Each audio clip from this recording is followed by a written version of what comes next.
Alex Stone, live, South Korea, not China.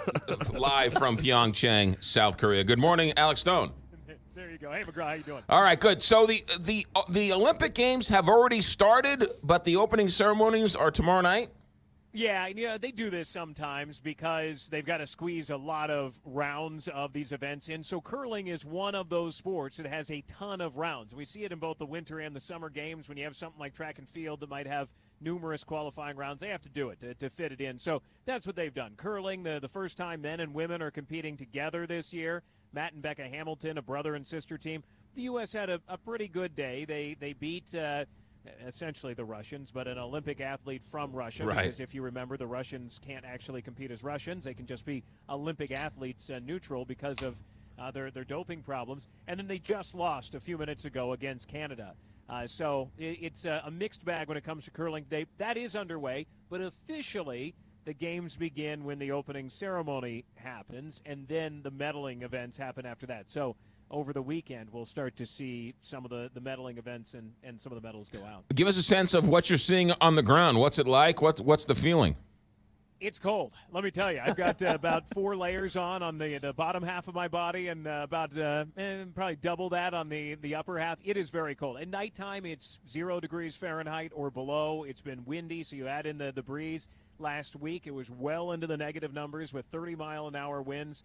This is something that the athletes are having to deal with, and the spectators. So, at least on the U.S. side, the uniforms are heated. They are battery-powered. They've got the batteries in them, so when you hear and see the athletes marching in the Parade of Nations tomorrow, they're going to be in heated uniforms. They have to be because it's so cold. Spectators going into the Olympic Stadium, they're being given bags, and in the bags they've got hand warmers, they've got blankets, they've got parkas, they've got all kinds of things inside the bags. They're worried about people freezing and dying at the opening ceremony. It is so cold. It's an open-air stadium. That there will be warming stations. They're going to be giving out hot beverages. They're bringing on more medical staff. They are concerned about the safety side of this as so many people are out in the open. Okay, how cold is cold? What are the temperatures like? And what are they calling for? During the daytime, it has warmed up a little bit. During the day, we're seeing 15, 20 degrees. At nighttime, it's in the negative numbers, but you put in that wind chill factor and it feels that much colder. We're up in the mountains. We are in the equivalent of a Lake Tahoe area. This is not a major metropolitan area whatsoever. We are about 2 hours high-speed train ride outside of Seoul, about 3 or 4 hours by driving. This is a very rural, mountainous area, not a lot of hotels to stay at. It's a resort area, a ski resort area.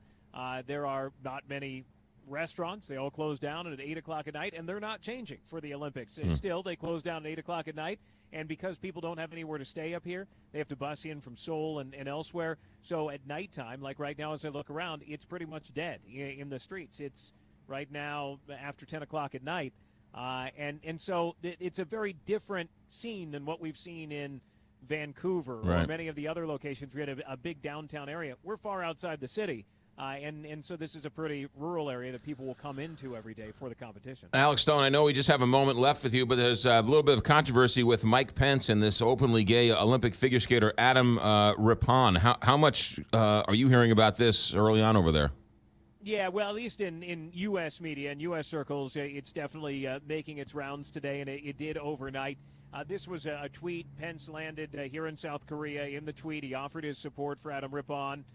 Rippon had tweeted in the last 24 hours about Pence saying that he has anti-gay views, writing that he funded gay conversion therapy. The vice president responded saying that Rippon was misled by fake news, saying that we are here for you and that he's proud of all of our great athletes. Rippon responded to one of the tweets saying that he wasn't going to meet with Pence. He thought the invitation had been put out there.